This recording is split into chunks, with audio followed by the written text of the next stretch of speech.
Hello hello my YouTube family, कैसे हैं आप सब लोग। आई होप आप सब अच्छे होंगे और सब बहुत खुश होंगे और मैं भी बहुत खुश हूँ। और टाइम हो रहा है रात के 9 बज रहे हैं। ये देखिए बज रहे हैं 9। और आप ये देखिए होली की सफाई के लिए ये लिहाफ जो है इसका मैंने कवर उतार दिया है।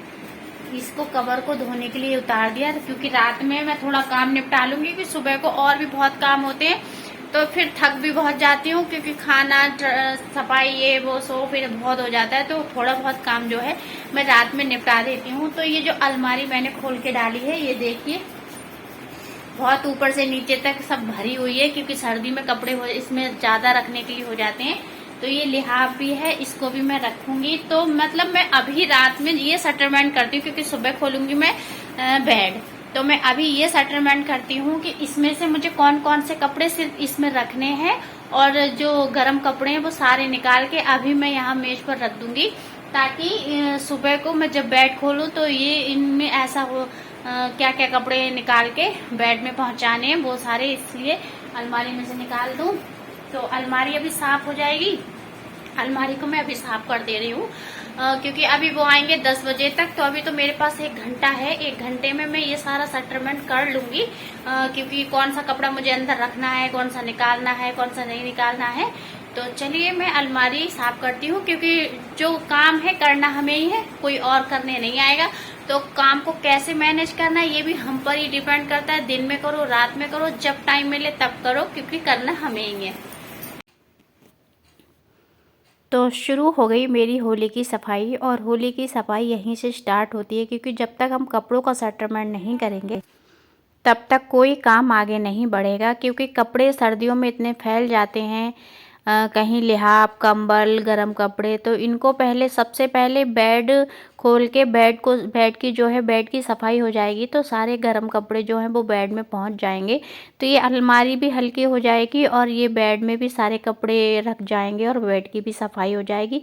उसके बाद ही सारी सफाई करेंगे क्योंकि जब एक बार बेड को खोल के बेड साफ कर दो तो समझ में आता है कि अब कहाँ से और कैसे सफाई करनी है। तो बस यहीं से स्टार्ट करते हैं। अब मैं ये कपड़े अलग अलग इसलिए डाल रही हूँ क्योंकि कुछ कपड़े हैं जो नए हैं, कुछ कपड़े हैं जो रोज के पहनने के हैं और कुछ कपड़े हैं पुराने। तो इन सारे कपड़ों को 3-4 जगह मैं अलग अलग डाल रही हूँ। और ये मेरा बेटा कह रहा है मेरी स्कूल की ड्रेस, तो स्कूल की ड्रेस तो आएगी। और ये है पेन के बॉक्स, इकट्ठे ही ले आई थी जब पूरा सामान लाई थी। तो ये ब्लू और ब्लैक दोनों पेन ले आई थी तो मैंने इसी में डाल दिए। तो इसलिए कभी कभी अब अलमारी है रोज, इसमें रोज वाले कपड़े भी रखे रहते हैं। तो कितना भी सेटलमेंट करके रखो बट अलमारी तो बिगड़ ही जाती है। तो फिर अब जब गर्मियों में इतना वो नहीं रहेगा, जल्दीबाजी में अगर कोई चीज़ हाथ में आ रही है तो बस सीधे उठाकर इसी में रख देते हैं। तो सारे कपड़े मैंने निकाल दिए हैं और पहले पूरी अलमारी को मैं सारे कपड़े निकालने के बाद इसे मैं अच्छे से पहले पोंछ लेती हूँ एक कपड़े से ताकि इसमें जो कोई धूल वगैरह डस्ट वगैरह है तो वो साफ़ हो जाए। तो सारी अलमारी और इसके नीचे मैं जो न्यूज़पेपर होते हैं उन्हें ही बिछा देती हूँ। और पहले एक बार मैंने इसमें कुछ सूती कपड़े बिछाए थे लेकिन वो क्या है कपड़े के उठाने रखने में वो कपड़ा जो है बार बार सिमट जाता है। तो मैंने न्यूज़पेपर जो मेरे पास पड़े हुए थे तो मैंने इसमें न्यूज़पेपर ही बिछा दिए और वही बिछे हुए हैं।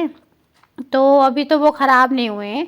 तो मैं इन्हें झाड़ने के मतलब एक फट भी गए जाते हैं क्योंकि बार बार रखने उठाने में तो ये होता ही है। तो अभी मेरे पास फ़िलहाल न्यूज़पेपर नहीं है इस वक्त, तो मैं झाड़कर इन्हें ही वापस से बिछा देती हूँ। जब और आएंगे तो नए फिर बिछा दूँगी बाद में। और उसके बाद इनके कपड़े, इसमें से मुझे ये कपड़े भी छाँटने, कुछ कपड़े हैं जो अब हम नहीं पहन रहे हैं या मतलब ज़्यादा पुराने हो गए हैं या पहनने लायक नहीं रह गए हैं। तो उन सारे कपड़ों को मैं इन, और बेड में भी कुछ ऐसे कपड़े हैं जिन्हें मैं देखती हूँ एक अलग ही रखूँगी क्योंकि कपड़े वाले मतलब कपड़े ख़रीदने वाले आते हैं वो जो दड़ी वगैरह बना देते हैं। तो मैं सारे कपड़े इकट्ठे करके जो पहने नहीं जाते हैं, जो फट गए हैं, पुराने हो गए हैं, उन कपड़ों को मैं दे दूँगी। और दड़ी वगैरह बना देते हैं तो दड़ी ही बनवा लूँगी क्योंकि बिछाने के काम आ जाती है सर्दी वगैरह में, ज़मीन में बिछा लो फर्श पे। तो इसलिए मैं सारे कपड़ों की छांटाबीनी करती हूँ। यह सब मतलब ये काम सबसे ज़्यादा बड़ा होता है, कौन सा कपड़ा पहनना है, नहीं पहनना है, कहाँ पहनना है, ये सब पूरा करके देख। और जिस तरीके से हम अपने घर की सफाई करते हैं उस तरीके से जब त्योहार आए तो हमें अपने दिमाग की भी सफाई कर लेनी चाहिए। जो अगर कोई बातें हैं पुरानी या ऐसी कोई भी बात है जो हमें अच्छी नहीं लगती, उनको दिमाग में रखने से फिर क्या फ़ायदा। जिस तरीके से हम अपनी अलमारी में फटे पुराने कपड़े नहीं रख सकते, उन्हें निकाल के हम बाहर फेंक देते हैं, उसी तरीके से दिमाग में फालतू की बातें रखने से भी कोई फ़ायदा नहीं है, उन्हें भी निकाल के बाहर फेंक देना चाहिए। शायद भगवान ने हमें समझाने की कोशिश तो बहुत की है, लेकिन शायद हम लोग ही समझ नहीं पाते हैं, क्योंकि हर त्योहार में सफाई ही क्यों की जाती है, वो ये बताना चाहते होंगे ना, जो हम नहीं समझ पाते हैं। त्योहार पे सफाई इसलिए की जाती है कि आप घर की सफाई के साथ साथ अपने दिमाग को भी फ्रेश कर लीजिए, अपने माइंड को फ्रेश कर लीजिए, अपने माइंड को रिपेयर कर लीजिए, और जो भी मतभेद हैं या जो गिले शिकवे हैं उन्हें भुला दीजिए। अपने रिश्तों की शुरुआत नए तरीके से कीजिए, क्योंकि छोटी छोटी बातों पे रिश्तों को तोड़ना ये भी एक अच्छी बात नहीं है। तो छोटी मोटी बात तो हर जगह होती हैं। अगर कोई बात आपके दिमाग में सड़न पैदा कर रही है तो उसे तुरंत निकाल कर बाहर कीजिए, ताकि आपका माइंड भी फ्रेश रहे और रिश्ते भी सुधर सकें। तो बाकी जितने कपड़े, ये कपड़े मैं अभी फोल्ड नहीं करूँगी, क्योंकि मेरी अलमारी में कोई भी कपड़ा बिना धुला नहीं रहता है। तो ये सुबह मैं रखती हूँ बेड में, और ये कपड़े जो है अलमारी में सारे कपड़े धुले हुए तो रखती हूँ, पहले से ही धुले हुए हैं सारे कपड़े, लेकिन इन्हें मैं अभी ऐसे ही रख दे रही हूँ, क्योंकि अब ये भी आ गए, इन्हें भी मैं खाना वगैरह खिला दूँ। फिर उसके बाद सुबह जब बेड खोलूँगी तब ये सारे कपड़ों को मैं अच्छे से फोल्ड करके एक बैग में भर के बेड में रख दूँगी। और फिर चलिए, फिर कैसी लगी आज की जो वीडियो है, मेरी बात कैसी लगी आपको, या फिर कुछ भी अच्छा लगा हो, अगर मेरी बातें या मेरी काम कुछ भी अच्छा लगा हो तो प्लीज़ मेरी वीडियो को लाइक कीजिए, मेरे चैनल को सब्सक्राइब कीजिए, और क्या अच्छा लगा या क्या अच्छा नहीं लगा वो भी कमेंट बॉक्स में लिखकर ज़रूर बताइएगा। तो फिर चलते हैं, मिलते हैं आपसे अगले ब्लॉग में, तब तक के लिए bye bye, love you, take care.